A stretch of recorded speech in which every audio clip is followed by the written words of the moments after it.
Olá pessoal, hoje é um vídeo mais para a gente entender aí essa questão da representação dos grafos de uma maneira um pouco mais otimizada para o computador, de uma maneira computacionalmente mais interessante, tá? E às vezes até para visualização, cálculos também pode nos ajudar. A gente vai ver como representar um grafo ou um digrafo como uma matriz, certo? A gente está bem acostumado a ver grafos, quando a gente vai ler alguma coisa sobre grafo, como sendo bolinhas e riscos, tá? Então eu tenho uma linha que liga dois riscos, ou seja, uma aresta que liga dois vértices, que faz a relação entre dois vértices. Só que essa visualização, computacionalmente falando, é caro. Aqui a gente tem o quê? 1, 2, 3, 4, 5 vértices, 1, 2, 3, 4, 5 arestas também. O computador armazenaria isso de uma maneira fácil. Mas imagine agora armazenar uma visualização desse jeito para o Instagram. Seria difícil, seria muito custoso computacionalmente, fazer qualquer busca aí seria extremamente custoso e não é legal, tá? E o digrafo seria o grafo direcionado, né? Então, praticamente um conceito bem parecido, tá? Diferença, por exemplo, no grafo, olhando aqui para esses, são exatamente os dois, em azul o grafo, em verde o digrafo, e um com arestas direcionadas, o outro com arestas não direcionadas, por isso que é grafo e digrafo. Aí vamos olhar. Aqui existe um caminho tanto de A para B, como de B para A. Se eu olhar aqui no digrafo, o arco que tem de A para B está direcionado de A para B, a seta aqui, né? Não existe um caminho de B para A. Tá? Então, se eu for olhar aqui, nesse caso, temos um grafo que existe caminho de todos para todos. Olhando aqui, não existe nenhum caminho para A, não tem nenhuma aresta entrante em A. Só tem arestas saindo de A, só tem arcos saindo de A, ok? Só para a gente entender esse conceitinho básico, tem um outro vídeo que eu explico um pouco melhor, mas para a gente ver a representação como matriz desses grafos. Como que eu posso representar, então, de uma maneira... O computador, ele lida melhor com números. O número é muito mais fácil para um computador armazenar, calcular, multiplicar, manipular de uma maneira geral, fazer qualquer coisa, do que desenhos. Desenhos são caros computacionalmente. O computador, na verdade, armazena uma sequência numérica para o desenho. Então, assim, é tudo bem complicado. Então, se eu quiser, por exemplo, representar esse grafo através de número, a primeira coisa, como ele é um grafo direcionado, a diagonal dele vai ser 0. Se ele fosse um multigrafo, como ele é um grafo não direcionado e normal, simples, se ele fosse um multigrafo, por exemplo, que tem uma aresta assim, de B para B, aí poderia ser o caso do B ter um valor, ter o número 1 aqui, por exemplo. Mas como ele é um grafo simples, não vai ter nada na diagonal dele, ok? Então vamos ver como que eu preencho os outros valores aqui, os outros espaços da minha matriz. A tem relação com B? Tem uma aresta que liga A para B. Então eu coloco 1. A tem relação com C? Tem. Então tem uma aresta que liga A com C. Coloco 1. Tá vendo? A, C. A com D e A com E? Não. Então 0, 0. B, vamos olhar, a princípio, só a triangular superior dessa matriz. A gente olhou a diagonal inteira é 0. Vamos olhar agora a triangular superior dela, tá? Então, B com C tem relação? Sim, B com C tem uma relação. B com D e com E? Não, 0, 0. Vamos para o C. O C, olhando aqui, vai ter relação com todo mundo, ó. C com A, com B, com D e com E. Só falta ver com D e com E, tá? Agora a gente olha o D, aliás o E. O D a gente já...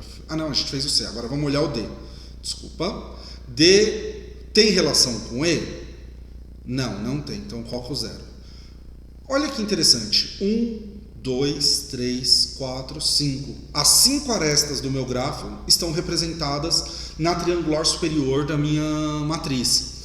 Por quê? É um grafo não dirigido, então vai ser uma matriz simétrica.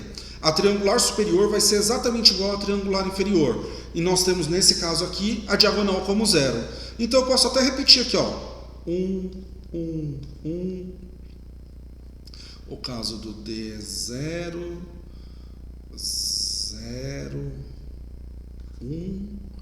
E aqui vai ser de A para E 0, de B para E 0, porque é espelhado, né? Então, por isso que eu estou tendo que pensar um pouquinho. Veja que E para E, a D para E vai ser igual D para E. Então, eu errei aqui. Deveria ser assim. D para E, 0. D para E, 0. E para C, 1. E para C, 1. E aqui, E para B, 0. E para A, 0. E o E só tem uma relação, uma aresta. Então, novamente, aqui também deve estar errado. Então, o C para D é 1. Também é só uma. Eu que estou olhando aqui, às vezes fico um pouco confuso. Mas percebam que é um espelho da triangular superior e da triangular inferior. Então, é isso. Ok? Se fosse um grafo dirigido, que é o digrafo, aí a gente já começa a não ser mais uma matriz simétrica. Começa a não ter mais uma matriz simétrica. Então, a triangular continua sendo 0, porque eu não tenho loops, né? Eu não tenho um arco que liga o vértice no próprio vértice. E vamos ver. De A para B, existe alguma coisa? Sim, existe.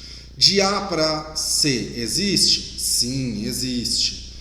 De A para D, não. De A para E, não.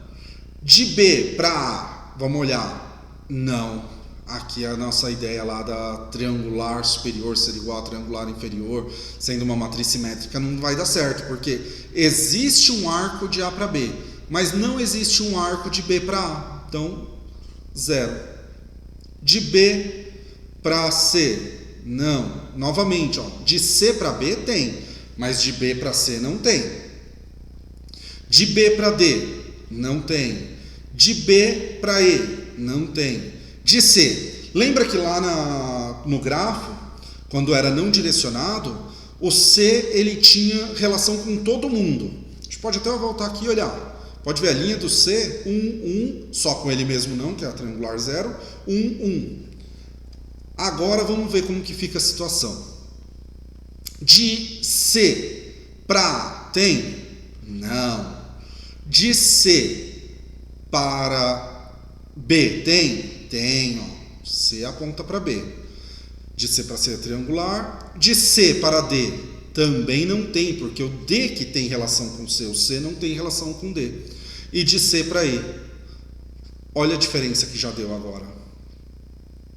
Ok? Vamos lá. De D para A, não. De D para B, também não. De D para C, opa, D para C tem sim.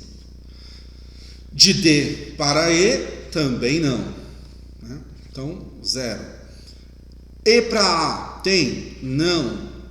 E para B tem? Não. E para C tem? Tem de C para E, mas de E para C não tem. 0. E de E para D também não tem. Percebam que aqui eu tenho 5 valores, que são as 5 arestas, cada uma na sua direção. Diferente, aqui é o de grafo. No grafo vão aparecer 10 pontos aí da nossa matriz, 10 valores da nossa matriz preenchidos com 1, porque eu tenho 5 arestas não direcionadas. Então, de A para B é igual de B para C. No de grafo, não. Tá?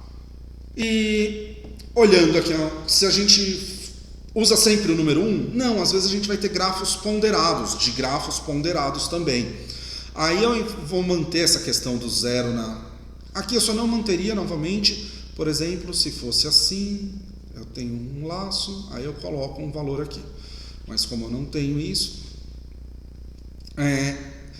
quando eu tenho grafos ponderados, ou seja, com valor nas arestas, com peso nas arestas, eu, ao invés de anotar eu anoto o peso que tem essa aresta. Por exemplo, de A para B, tem o valor 5. Igual de B para A, eu também vou ter 5. De A para C, eu tenho 3. Igual de C para A, também vou ter 3. Lembrando, não direcionado. B para A já foi, B para C. 7. Então, de B para C eu tenho 7. E de C para B também tenho 7. B para D. B para D eu não tenho relação. B para E também não tenho relação. Esqueci de fazer aqui no A. O A também não tem relação com D e A não tem relação com E. Vamos para o C. C vai ter relação com todo mundo que a gente falou da outra vez, né? Com A e com B eu já anotei. C com D, 1. C com D, 1. E aqui 1 também. C com D e D com C. E agora C com E. D com C é 1. C com E vai ser 8. Tá? C com E, 8. C com E, 8. Maravilha. Então, C, relação com todo mundo. E só 0 no triangular. Agora, D. D com A, 0. D com B, 0. D com E, 0. E com A, 0. E com B, 0. E com D, também 0. E aqui ficou a nossa matriz do grafo ponderado, ok? Então assim, pessoal, é simples de fazer, viram que a lógica é muito tranquila, mas necessita uma certa atenção, necessita olhar, necessita principalmente exercitar isso, ok? Então, beleza, essa é uma forma que é muito mais econômica computacionalmente de armazenar o grafo dentro do computador, mas uma coisa interessante para a gente olhar, um ponto a mais aí, só um detalhe, reparem que é uma matriz bem esparsa, por exemplo, nesse caso de grafo, tem muitos zeros, então ainda tem um desperdício de espaço computacional para armazenar ela dessa forma. Existem outras estruturas de dados que também possibilitam, por exemplo, eu poderia armazenar o A, como A, eu vou colocar que ele tem B e C. Fazer uma lista das arestas, né? Arestas de A. A aresta com B e C. Seria uma forma mais econômica. Existem diversas estruturas de dados que permitem a gente armazenar grafos. A forma visual é a mais custosa, porém, para exemplos, para explicação, a forma visual é a mais padrão. É a que a gente mais utiliza porque visualmente é legal, a gente consegue enxergar um caminho. Enxergar um caminho aqui na matriz é um pouco mais difícil humanamente, porém computacionalmente é muito mais fácil calcular isso. Ok? Então, muito obrigado, gente!